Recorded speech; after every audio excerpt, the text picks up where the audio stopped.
Good morning. Welcome to Aaron Mills Town Center. 3, 2, 1, take 2. Good morning. Welcome to Aaron Mills Town Center, the home of the world's largest permanent point-of-purchase video wall installation. My name is Calvin Fluke, and I'm your video host all day here at EMTV. I want to take this opportunity to extend a very special and warm welcome to the film crew from Necessary Illusions. We've got an excellent lineup of television programming for you today, so let's get on with it.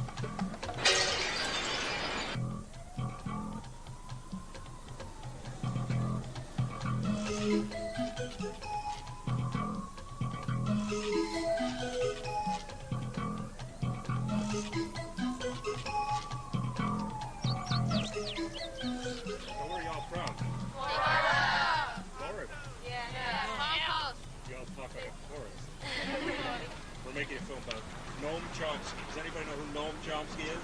No.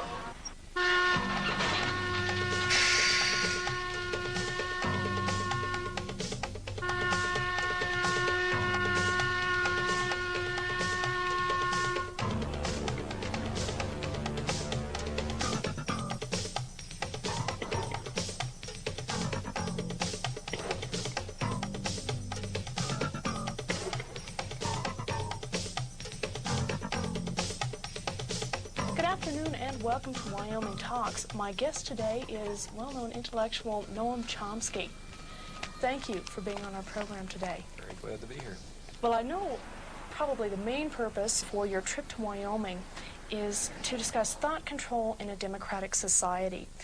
Now, I'd say I'm just Jane, USA, and I say, well, gee, this is a democratic society, and what do you mean thought control? I make up my own mind. I create my own destiny. What would you say to her? Mm-hmm. Well, I would suggest that Jane take a close look at the way the media operate, the way the public relations industry operates, the extensive thinking that's been going on for a long, long period about the necessity for finding ways to marginalize and control the public in democratic society.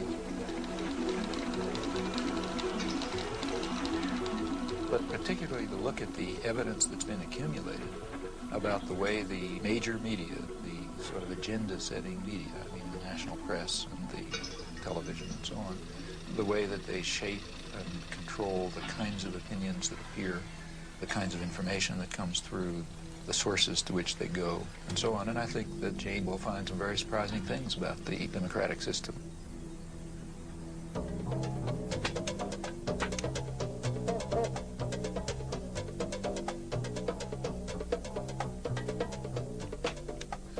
I'd like to welcome all of you to this lecture today. Several years ago, Professor Chomsky was described in the New York Times Book Review as follows: judged in terms of the power, range, novelty, and influence of his thought, Noam Chomsky is arguably the most important intellectual alive. Professor Noam Chomsky.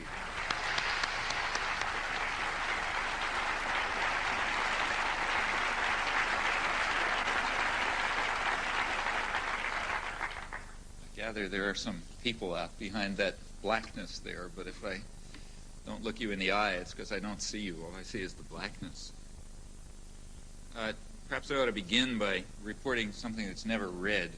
The line about the arguably the most important intellectual in the world and so on comes from a publisher's blurb, and you also always got to watch those things, because if you go back to the original, you'll find that that sentence is actually there. This is in the New York Times. But the next sentence is, since that's the case, how can he write such terrible things about American foreign policy? And they never quote that point. But in fact, if it wasn't for that second sentence, I would begin to think that I'm doing something wrong. And I'm not joking about that. It's true that the emperor doesn't have any clothes, but the emperor doesn't like to be told it.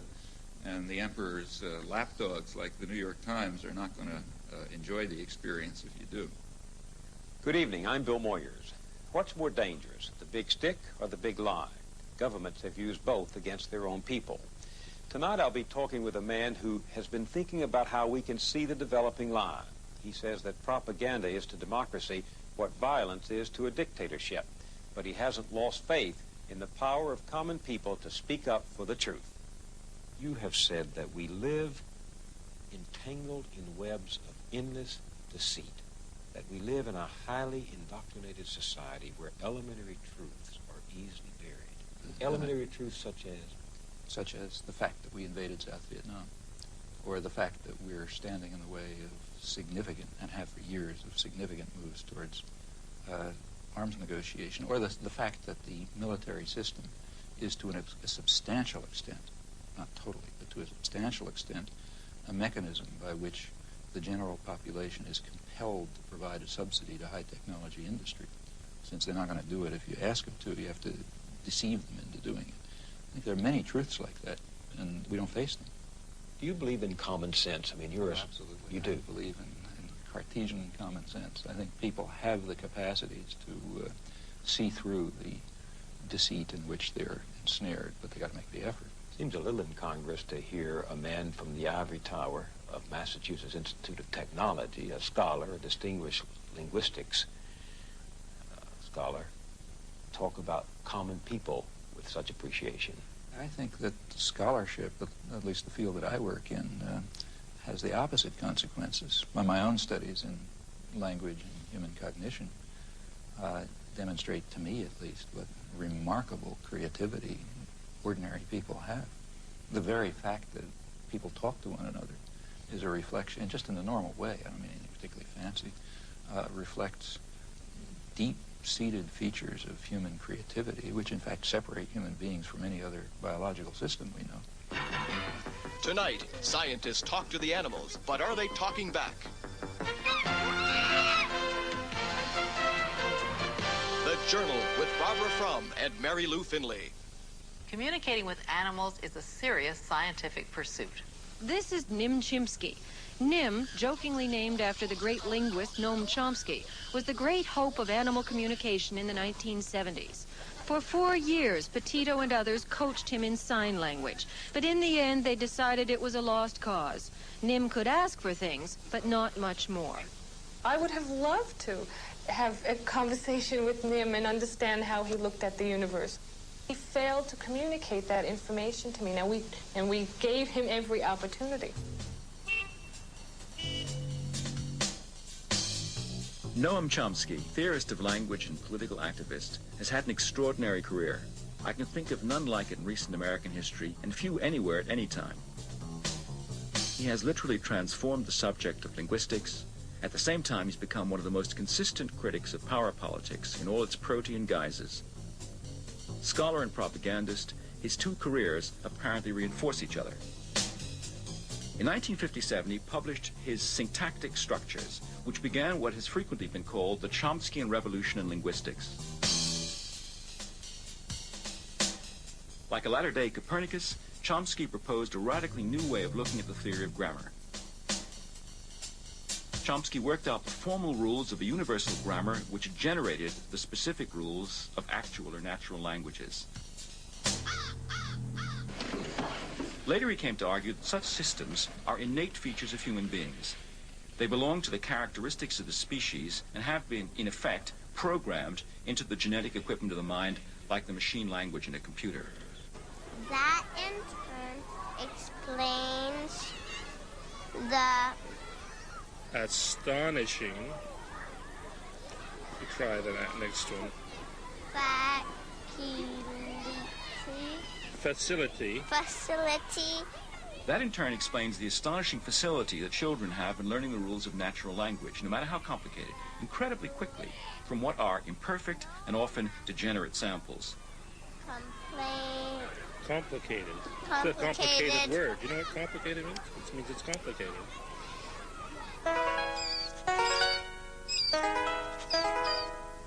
The implications of these views have washed over the fields of psychology, education, sociology, philosophy, literary criticism, and logic. Since the 1960s, Noam Chomsky has been the voice of a very characteristic brand of rationalist libertarian socialism. He's attacked the abuses of power wherever he saw them.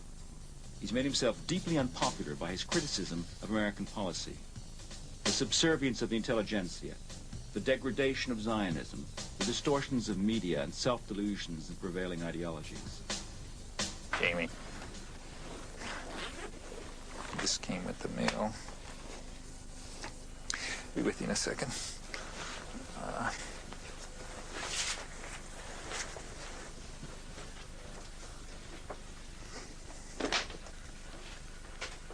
Okay, they still got their cameras. Okay? Huh? I'm gonna start. Your life work. The alphabet has only 26 letters. With these 26 magic symbols, however, millions of words are written every day. Nowhere else are people so addicted to information and entertainment via the printed word. Every day the world comes thumping on the American doorstep, and nothing that happens anywhere remains long a secret from the American newspaper reader. It comes to us pretty casually, the daily paper. But behind its arrival on your doorstep is one of journalism's major stories, how it got there. There is a standard view about democratic societies and the role of the media within them. It's expressed, for example, by Supreme Court Justice Powell when he spoke of the crucial role of the media in affecting the societal purpose of the First Amendment, namely enabling the public to assert meaningful control over the political process. That kind of formulation expresses the understanding that democracy requires free access to information and ideas and opinion, and the same conceptions hold not only with regard to the media, but with regard to educational institutions, publishing, the intellectual community in general. From Washington, D.C., he's intellectual, author, and linguist, Professor Noam Chomsky. Manufacturing Consent. What is that title meant to describe? Well, the title is actually borrowed from a book by Walter Lippmann, written back around 1921, in which he described what he called the manufacture of consent as a revolution in the practice of democracy. What it amounts to is a technique of control. And he said this was useful and necessary because the common interests, the general concerns of all people, elude the public. The public just isn't up to dealing with them, and they have to be the domain of what he called a specialized class. Notice that that's the opposite of the standard view about democracy. There's a version of this expressed by the highly respected moralist and theologian Reinhold Niebuhr, who was very influential on contemporary policymakers. His view was that rationality belongs to the cool observer, but because of the stupidity of the average man, he follows not reason but faith. And this naive faith requires necessary illusion and emotionally potent oversimplifications, which are provided by the myth maker to keep the ordinary person on course.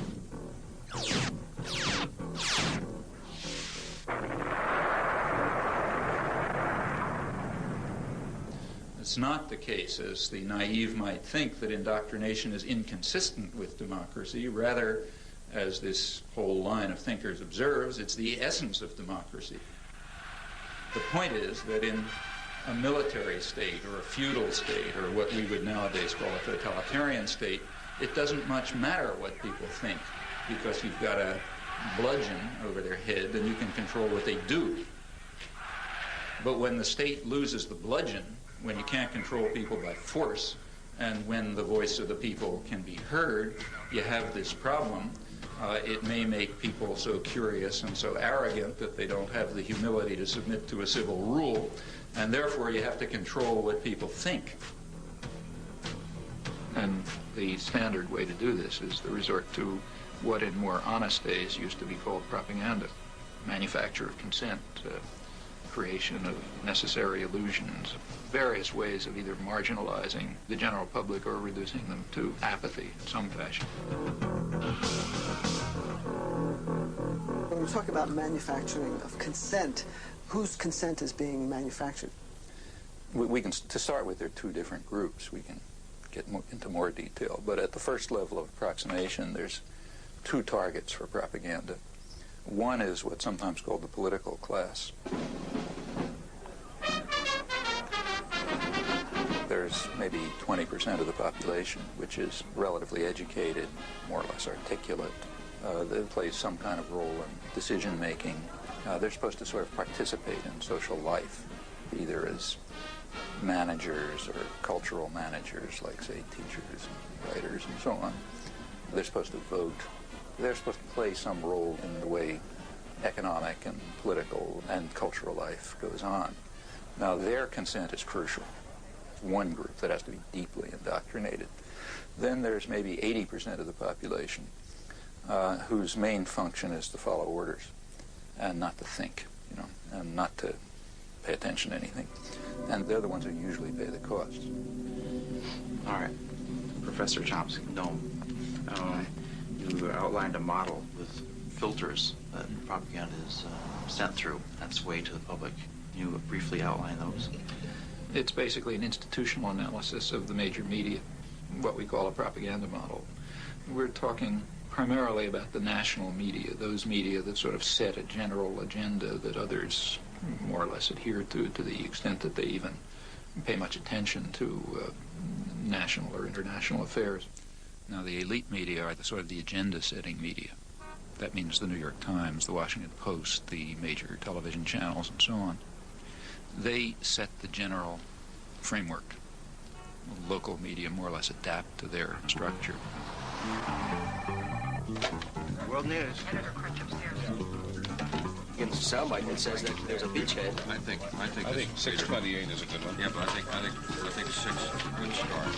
This is the operative soundbite for us. He's out. We've got a minute for all the time, so that's... I love this soundbite. Okay, well, and they do this in all sorts of ways. By selection of topics, by distribution of concerns, by emphasis and framing of issues, by filtering of information, by bounding of debate within certain limits. 2.5 minutes to air. 45 seconds. They determine, they select, they shape, they control, they restrict in order to serve the interests of dominant elite groups in the society. There is an unusual amount of attention focused today on the 5 nations of Central America. This is Democracy's Diary. Here for our instruction are triumphs and disasters, the pattern of life's changing fabric.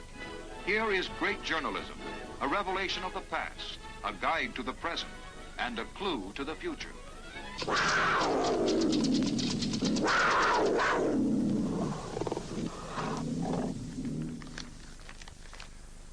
The New York Times is certainly the most important newspaper in the United States, and one could argue the most important newspaper in the world. The New York Times plays an enormous role in shaping the perception of the current world on the part of the politically active, educated classes. Also, the New York Times has a special role, and I believe its editors probably feel that they bear a heavy burden in the sense that the New York Times creates history. What happened years ago may have a bearing on what happens tomorrow. Millions of clippings are preserved in the Times library, all indexed for instant use, a priceless archive of events and the men who make them. That is, history is what appears in the New York Times archives, the place where people will go to find out what happened is the New York Times. Therefore, it's extremely important, if history is going to be shaped in an appropriate way, that certain things appear, certain things not appear, certain questions be asked, other questions be ignored, and that issues be framed in a particular fashion. Now, in whose interests is the history being so shaped? Well, I think that's not very difficult to answer. The process by which people make up their minds on this is a much more mysterious process than you would ever guess from reading Manufacturing Consent. There is a saying about legislation, that legislation is like making sausage. That the less you know about how it's done, the better for your appetite. The same is true of this business.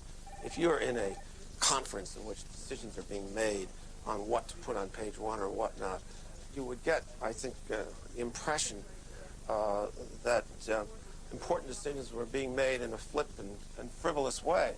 But in fact, given the pressures of time to trying to get things out, you resort to a kind of a shorthand. and you have to fill that paper up every day. It's curious in a kind of a mirror image way that Professor Chomsky is in total accord with Reed Irvine, who at the right-wing end of the spectrum says exactly what Chomsky does about the insinuating influence of the press, of the big media, as, quote, agenda setters, to use one of the great buzzwords of the time. And, of course, Reed Irvine sees this as a left-wing conspiracy of foisting liberal ideas in both domestic and foreign affairs on the American people. But in both cases, I think the premise really is an insult to the intelligence of the people who consume news. Now, to eliminate confusion, all of this has nothing to do with liberal or conservative bias. According to the propaganda model, both liberal and conservative wings of the media, whatever those terms are supposed to mean, fall within the same framework of assumptions. In fact, if the system functions well, it ought to have a liberal bias, or at least appear to, because if it appears to have a liberal bias, that will serve to bound thought even more effectively. In other words, if the press is indeed adversarial and liberal and all these bad things, then how can I go beyond it? They're already so extreme in their opposition to power that to go beyond it would be to take off from the planet. So therefore, it must be that the presuppositions that are accepted in the liberal media are sacrosanct, can't go beyond them. And a well-functioning system would in fact have a bias of that kind. The media would then serve to say, in effect, thus far and no further. We ask, what would you expect of those media on just relatively uncontroversial, guided free market assumptions?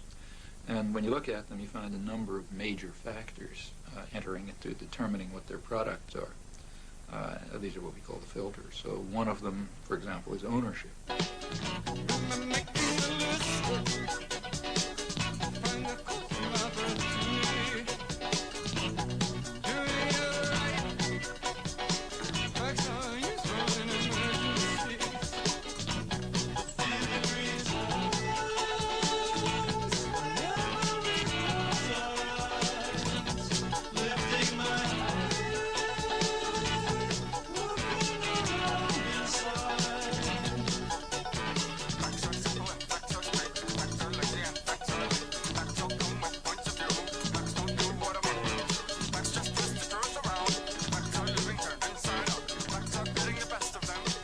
What I wanted to know was how specifically the elites control the media. What I mean is, I guess... It's like asking, how do the elites control General Motors? Well, why isn't that a question? I mean, General Motors is an institution of the elites. They don't have to control it. They own it. You know? Except, I guess, at a certain level, I think... like I guess I work with student press, so I know like reporters and stuff. The elites don't control the student press, but I'll tell you something. You try in the student press to do anything that breaks out of conventions, and you're going to have the whole business community around here down on your neck, and the university's going to get threatened, and you know, I mean, maybe nobody will pay any attention to you. That's possible.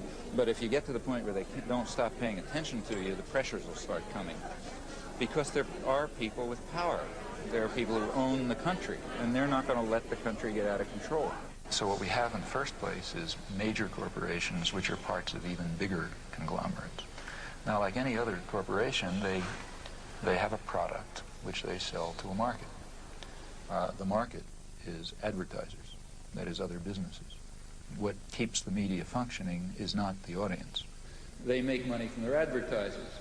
And remember, we're talking about the elite media, so they're trying to sell a good product, a product which raises advertising rates. And ask your friends in the advertising industry, that means that they want to adjust their audience to the more elite and affluent audience. That raises advertising rates. So what you have is institutions, corporations, big corporations, that are selling relatively privileged audiences to other businesses. Well, what point of view would you expect to come out of this? I mean, without any further assumptions, what you'd predict is that what comes out is a picture of the world, a perception of the world that satisfies the needs and the interests and the perceptions of the sellers, the buyers, and the product. Now, there are many other factors that press in the same direction. Hi, I'm Jim Morgan. I'm with the Corporate Relations Department of the New York Times, and I'm here to take you on a tour of the New York Times, so let's begin. So, they're just taking audio in here. Yeah, they're taking audio in here. Audio. No cameras, no still. We went over this quite thoroughly. They don't even take a still camera in here.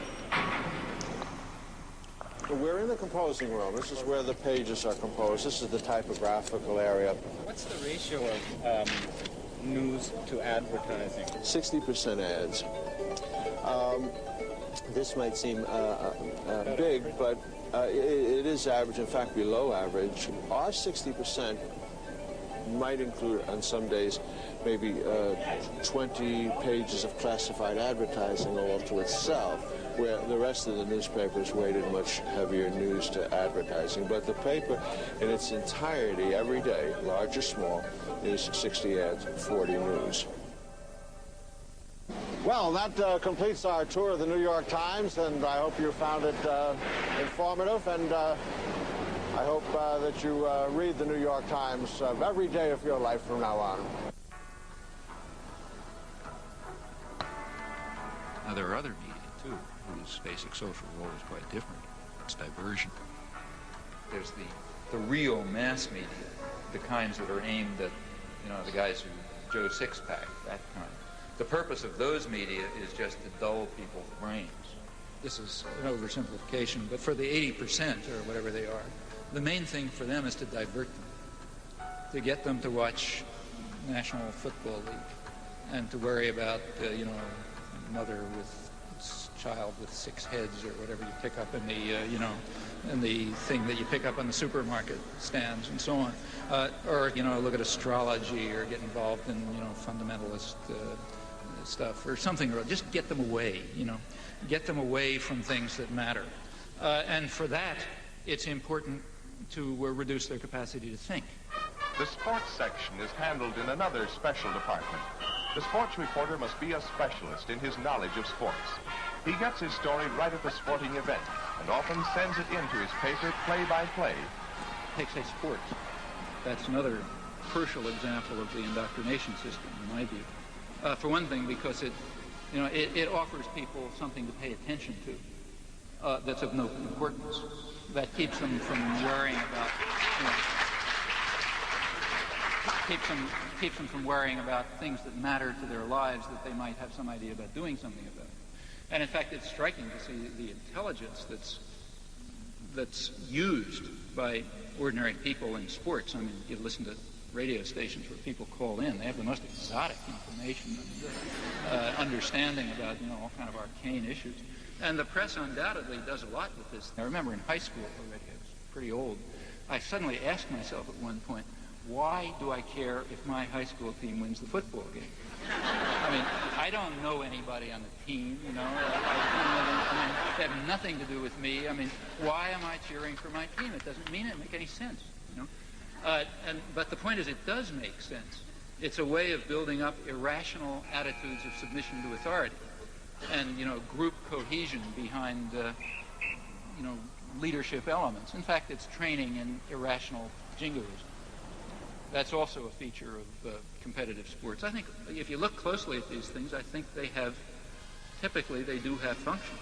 And that's why energy is devoted to supporting them and creating a basis for them, and advertisers are willing to pay for them and so on.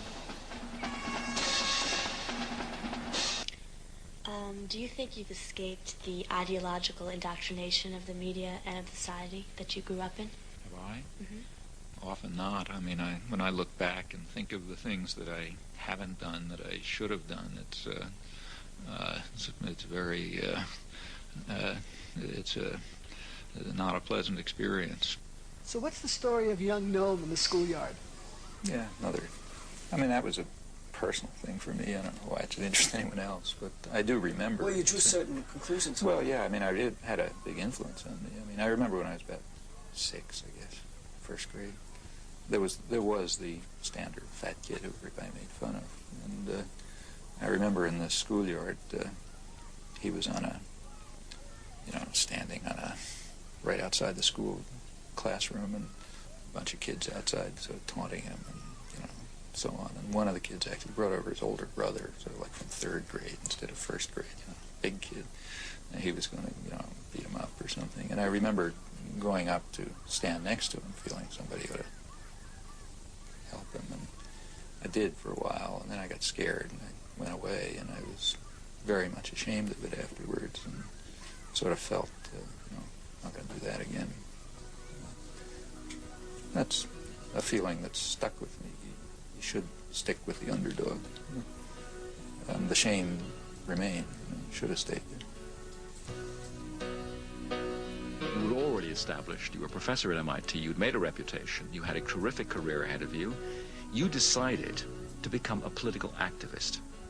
Now, here is a classic case of somebody whom the institution does not seem to have filtered out. I mean, you were a good boy up until then, were you? Or you'd always been something you were a rebel? Yeah, pretty much. I had been pretty much outside. You felt isolated. You felt out of sympathy with the prevailing currents of American life, but a lot of people do that. Suddenly, in 1964, you decide, I have to do something about this. What made you do that? Well, that was a very conscious decision and a very uncomfortable decision because I knew what the consequences would be. I was in a very favorable position. I had the kind of work I liked. We had a lively, exciting department. The field was doing well. Personal life was fine. I was living in a nice place, children growing up. Everything looked perfect, and I knew I was giving it up. And at that time, remember, it was not just giving talks. I began involved right away in resistance. And I expected to spend years in jail and came very close to it. In fact, my wife went back to graduate school in part because we assumed she's going to have to support the children. These were the expectations.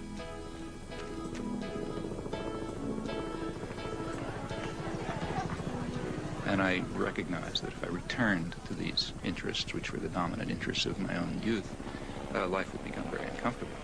Because I know that in the United States, you don't get sent to a psychiatric prison, and they don't send the death squad after you, and so on.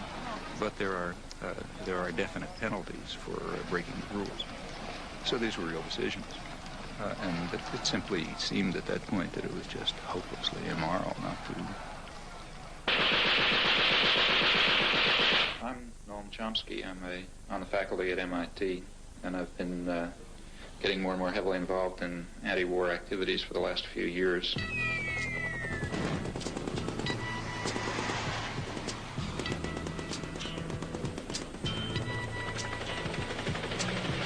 Something happening here. Beginning with writing articles and making speeches and speaking to congressmen and that sort of thing, and gradually getting involved more and more directly in resistance activities of various sorts. I've come to the feeling myself that the most effective form of political action that is open to a responsible and concerned citizen at the moment is action that really involves direct resistance, refusal to take part in what I think are war crimes, to raise the domestic cost of American aggression overseas through non-participation and support for those who are refusing to take part, in particular draft resistance throughout the country. So much resistance from behind. Time we stopped. Hey, what's that sound? Everybody look what's going. I think that we can see quite clearly some very, very serious defects and flaws in our society, our level of culture, our institutions, which are going to have to be corrected by operating outside of the framework that is commonly accepted. I think we're going to have to find new ways of political action. In the street, singing songs and carrying signs, mostly said they fall outside. It's time we stop. Hey, what's that sound? Everybody look what's going on.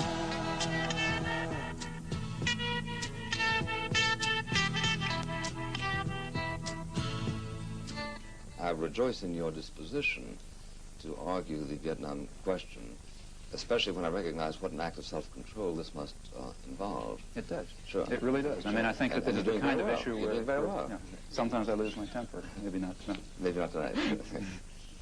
Because if you would, I'd smash you in the goddamn face. You say in your book... Good reason for not losing my temper. You say the war is simply an obscenity, a depraved act by weak and miserable men. Including all of us. Including myself. Well, including every... That's the next sentence. Same sentence. Sure, because you count everybody in the company of the guilty. I think that's true in this case. Yeah, but see, one of the points I was trying... This is a sense of theological observation, isn't it? No, I don't think so. Because as somebody points out, if everybody's guilty of everything, then nobody's guilty of anything. No, I don't. Well, no, I don't. I don't believe that. See, I think the point that I'm trying to make, and I think ought to be made, is that the real, at least to me, I say this elsewhere in the book, what seems to me a very, in a sense, terrifying aspect of our society and other societies is the equanimity and the detachment with which sane, reasonable, sensible people can observe such events. I think that's more terrifying than the occasional Hitler or LeMay or other that crops up. These people would not be able to operate were it not for this apathy and equanimity. And therefore I think that it's, in some sense, the sane and reasonable and tolerant people who share a very serious burden of guilt that they very easily throw on the shoulders of others who seem more extreme and more violent. 12 million pounds of confetti dropped into New York City's so-called Canyon of Heroes. Americans were officially welcoming the troops home from the Persian Gulf War. So it worked out really great for us. I mean, it just goes to show that we're a mighty nation and we'll be there for no matter what comes along. I mean, it's the strongest country in the world, and you got to be glad to live here. So tell me what you feel about media coverage of the war. I guess it was good. It got to be a bit much after a while, but I guess it was good to know everything, you know. I guess in Vietnam you didn't really know a lot was going on, but here you pretty much are up to the moment on everything, so I guess it was good to be informed. For the first time, because of technology, we have the ability to be live from many locations around the globe. And because of the format in All News Network, we can spend whatever time is necessary to bring the viewer the complete context of that day's portion of the story. And by context, I mean the institutional memory that is critical to understand why and how. And that's those who are analysts and do commentary, and those who can explain. It's like that last piece, IPN, Israel post-war. Going to war is a serious business. In a totalitarian society, the dictator just says we're going to war and everybody marches. And with this weapon of human brotherhood in our hands, we are seeing the war for men's minds not as a battle of truth against lies, but as a lasting alliance pledged in faith with all those millions driving forward to create the true new order, the world order of the people first, the people before all. In a democratic society, the theory is that if the political leadership is committed to war, they present reasons, and they got a very heavy burden of proof to meet, because a war is a very catastrophic affair, as this one proved to be. The role of the media at that point is to present the relevant background. For example, the possibilities of peaceful settlement, such as what they may be, have to be presented, and then to offer a forum, in fact, encourage a forum of debate over this very dread decision to go to war and, in this case, kill hundreds of thousands of people and leave two countries wrecked and so on. That never happened. There was never, well, you know, when I say never, I mean 99.9% of the discussion excluded the option of a peaceful settlement. At Washington's Office of War Information falls one of the most vital and constructive tasks of this war. This is a people's war, and to win it, the people ought to know as much about it as they can. This office will do its best to tell the truth and nothing but the truth, both at home and abroad. First weapon in this worldwide strategy of truth is the great machine of information represented by the free press, with its powers of molding public thought and leading public action, with all its lifelines for the exchange of new ideas between fighting nations spread across the earth. Every time George Bush would appear and say there will be no negotiations, there would be 100 editorials the next day lauding him for going the last mile for diplomacy. If he said You can't reward an aggressor instead of cracking up in ridicule the way people did in civilized sectors of the world, like the whole third world. The media said, oh man, a fantastic principle, you know. The invader of Panama, the only head of state, stands condemned for aggression in the world. The guy who was head of the CIA during the Timor aggression, you know, he says aggressors can't be rewarded. The media just applauded. People don't want a war unless you have to have one. And they would have known that you don't have to have one. Well, the media kept people from knowing that. And that means we went to war very much in the manner of a totalitarian state, thanks to the media subservience. That's the big story. I'd like to ask you a question essentially about the methodology in studying the propaganda model, and how would one go about doing that? Well, there are a number of ways to proceed. One obvious way is to try to find more or less paired examples. History doesn't offer true controlled experiments, but it often comes pretty close. So one can find atrocities or abuses of one sort that on the one hand are committed by official enemies and on the other hand are committed by friends and allies or by the favored state itself, by the United States in the U.S. case. And the question is whether the media accept the government framework or whether they use the same agenda, the same set of questions, the same criteria for dealing with the two cases as any honest outside observer would do. If you think America's involvement in the war in Southeast Asia is over, think again. The Khmer Rouge are the most genocidal people on the face of the earth. Peter Jennings reporting from the killing fields, Thursday. I mean, the great act of genocide in the modern period is Pol Pot, 1975 through 1978. That atrocity, I think it would be hard to find any example of a comparable outrage and outpouring of fury and so on and so forth. So that's one atrocity. Well, it just happens that in that case, history did set up a controlled experiment. Hello, I'm Louise Penny, and this is Radio Noon. If you've been listening to the program fairly regularly over the last few months, you'll know East Timor has come into the conversation more than once, particularly when we were talking about foreign aid and also the war and a new world order. People wondered why, if the UN was serious about a new world order, no one was doing anything to help East Timor. The area was invaded by Indonesia in 1975. There are reports of atrocities against the Timorese people, and yet Canada and other nations have consistently voted against UN resolutions to end the occupation. Today, we're going to take a closer look at East Timor, what's happened to it, and why the international community is doing nothing to help. One of the people who have been most active is Elaine Bruyere, a photojournalist from British Columbia. She's the founder of the East Timor Alert Network, and she joins me in studio now. Hello. Hi. One tragedy compounding a tragedy is that a lot of people don't know much about East Timor. Where is it? East Timor is just north of Australia, about 420 kilometers, and it's right between the Indian and Pacific Oceans. Just south of East Timor is a deep-water sea lane, perfect for U.S. submarines to pass through. There's also huge oil reserves there. One of the unique things about East Timor is that it's truly one of the last surviving ancient civilizations in that part of the world. The Timorese spoke 30 different languages and dialects amongst a group of 700,000 people. Today, less than 5% of the world's people live like the East Timorese, basically self-reliant. They live really outside of the global economic system. Small societies like the East Timorese are much more democratic and much more egalitarian, and there's much more sharing of power and wealth. A year after I left East Timor, I was appalled when I heard that Indonesia had invaded. They didn't want a small independent country setting an example for the region. East Timor was a Portuguese colony.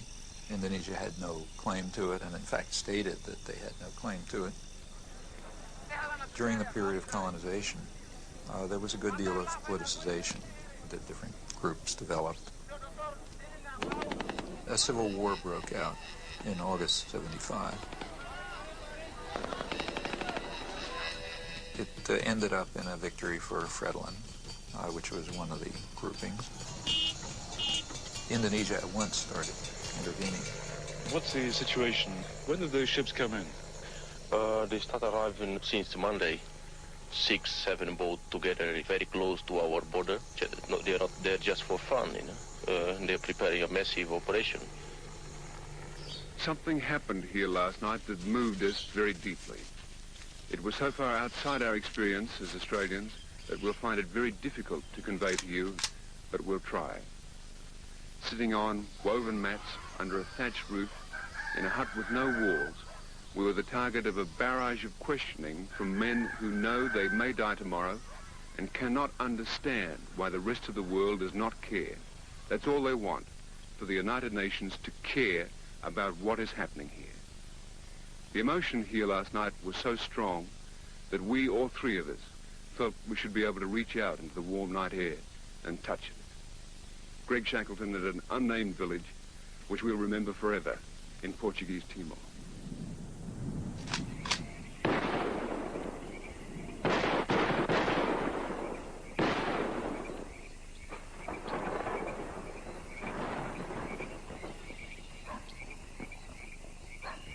Ford and Kissinger visited Jakarta, I think it was December 5th.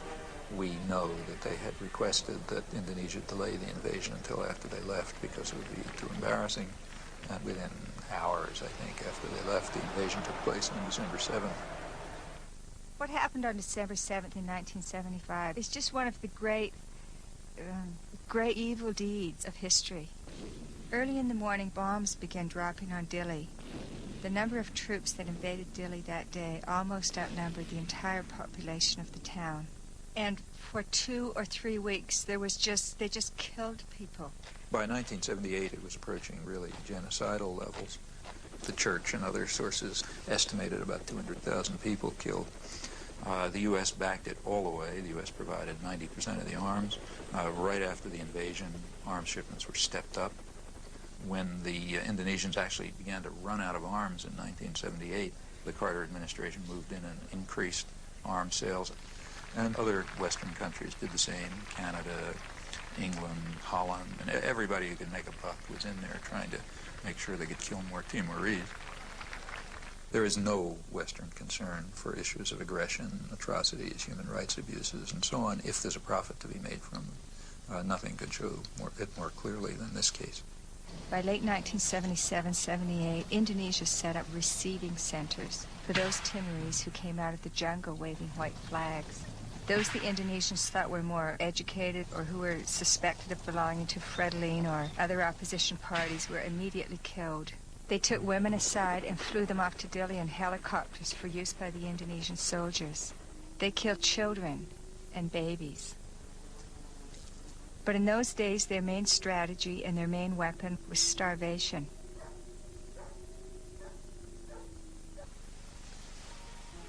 All this was going on at exactly the same time as the great protest of outrage over Cambodia. The level of atrocities was comparable. In relative terms, it was probably considerably higher in Timor.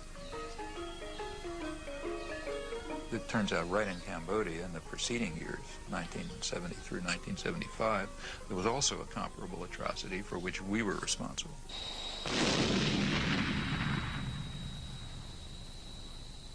The major U.S. attack against Cambodia started with the bombings of the early 1970s. They reached a peak in 1973, and they continued up till 1975. They were directed against inner Cambodia. Very little is known about them because the media wanted it to be secret. The CIA estimates about 600,000 killed during that 5-year period, which is mostly either U.S. bombing or a U.S.-sponsored war. So that's pretty significant killing. Pretty good evidence from U.S. government sources and scholarly sources that the intense bombardment was a significant force, maybe a critical force in building up peasant support for the Khmer Rouge, who before that were a pretty marginal element. Well, that's just the wrong story. After 1975, atrocities continued, and that became the right story, because now they're being carried out by the bad guys. Well, it was bad enough. In fact, current estimates are that, well, you know, they vary. I mean, the CIA claimed 50 to 100,000 people killed, and maybe another 1 million or so who died one way or another. Michael Vickery is the one person who's given a really close, detailed analysis. His figure is maybe 750,000 deaths above the normal. Others, like Ben Kiernan, suggest higher figures, but so far without a detailed analysis. Anyway, it was terrible, no doubt about it. Although the atrocities, the real atrocities, were bad enough, they weren't quite good enough for the purposes needed. Within a few weeks after the Khmer Rouge takeover, the New York Times was already accusing them of genocide. At that point, maybe a couple hundred or maybe a few thousand people had been killed. And from then on, it was a drumbeat, a chorus of genocide.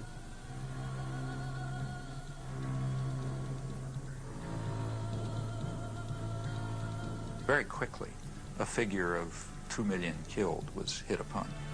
In fact, what was claimed was that the Khmer Rouge boast of having murdered 2 million people. Facts are very dramatic.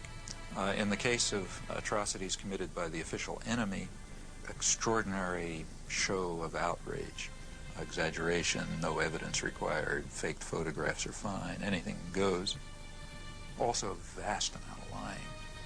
I mean, an amount of lying that would have made Stalin cringe. It was fraudulent.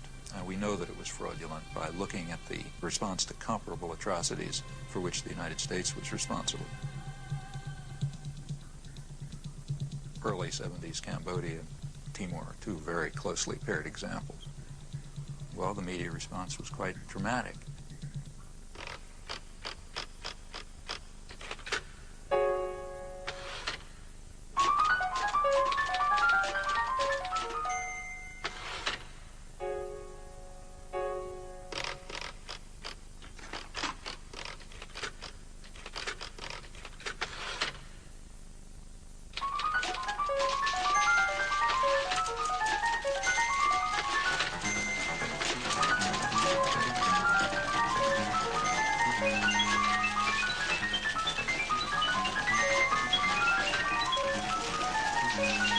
Back in 1980, I taught a course at Tufts University. Well, Chomsky came around to this class. He made a very powerful case that the press underplayed the fact that the Indonesian government annexed this former Portuguese colony in 1975. And that if you compare it, for example, with Cambodia, where there was acreage of things, that this was a communist atrocity, whereas the other was not a communist atrocity. Well, I got quite interested in this, and I went to talk to the then deputy foreign editor of the Times. And I said, you know, we've had very poor coverage on this. And he said, you're absolutely right. There are a dozen atrocities around the world that we don't cover. This is one for various reasons. So I took it up. I was working as a reporter and writer for a small alternative radio program in upstate New York, and we received audio tapes of interviews with Timorese leaders. And we were quite surprised that, given the level of American involvement, that there was not more coverage, indeed practically any coverage, of the large-scale Indonesian killing in the mainstream American media. We formed a small group of people to try to monitor this situation and see what we could do over time to alert public opinion to what was actually happening in East Timor. I wrote first an editorial called An Unjust War in East Timor. It had a map, and it said exactly what had happened. We then ran a dozen other editorials on it. They were read, they were entered in the Congressional Record, and several congressmen then took up the cause, and then something was done in Congress as a result of this. The fact that the editorial page of the New York Times on Christmas Eve published that editorial put our work on a very different level. And it gave a great deal of legitimacy to something that we were trying to advance for a long time, and that was the idea and the reality that a major tragedy was unfolding in East Timor.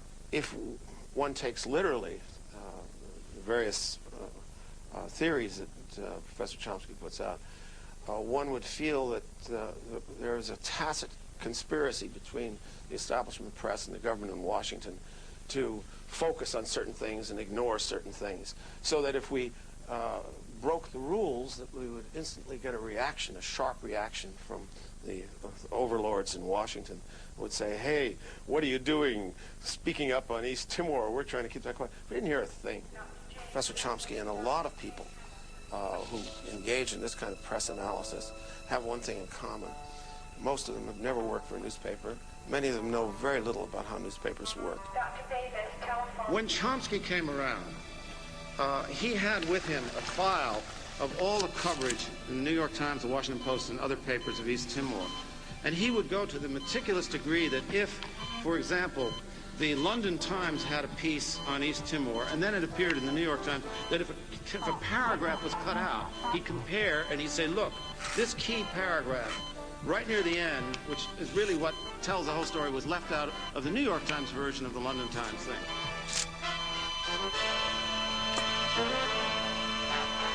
There was a story in the London Times which is pretty accurate. The New York Times revised it radically. They just leave the paragraph out. They revised it and gave it a totally different cast.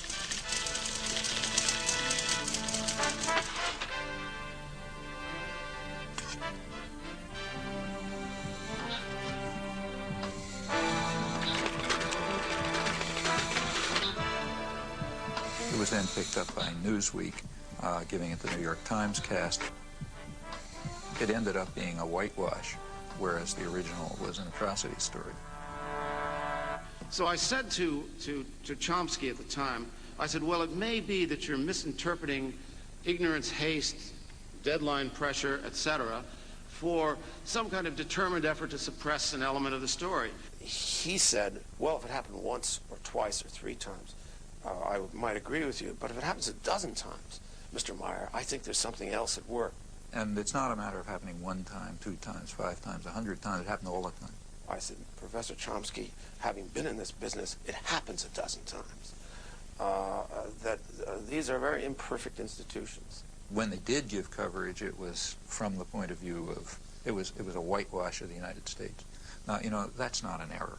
That's systematic, consistent behavior, in this case, without even any exception. This is a much more subtle process than you get in the kind of the sledgehammer rhetoric of the people that make a to B equation between what the government does, what people think, and what newspapers say.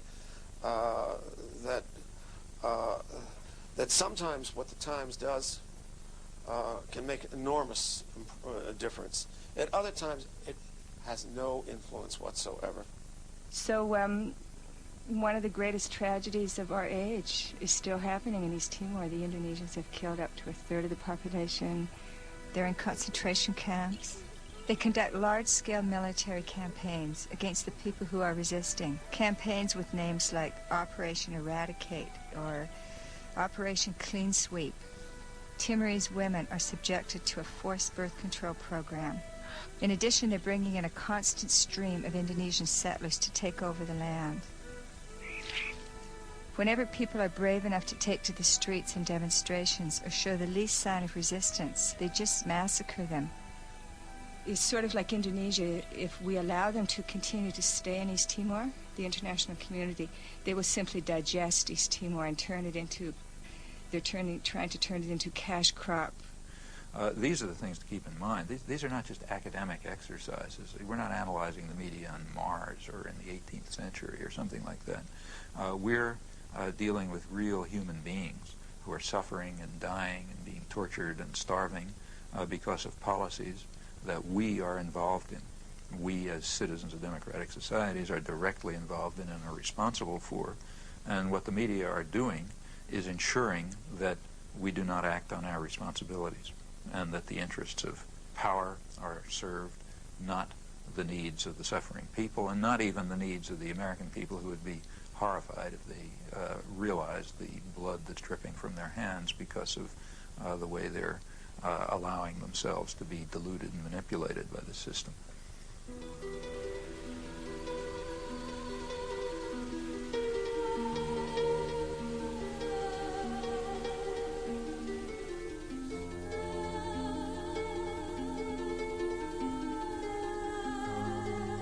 What about the third world? Well, despite everything, and it's pretty ugly and awful, these struggles are not over. The struggle for freedom and independence never is completely over.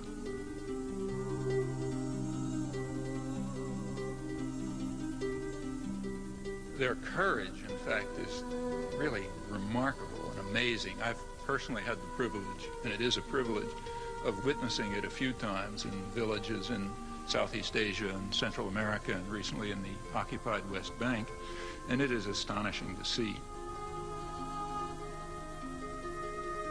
And it's always amazing, at least to me it's amazing, I can't understand it. It's also very moving and very inspiring. In fact, it's kind of awe-inspiring. Now, they rely very crucially on a very slim margin for survival that's provided by dissidence and turbulence within the imperial societies. And how large that margin is for us to determine.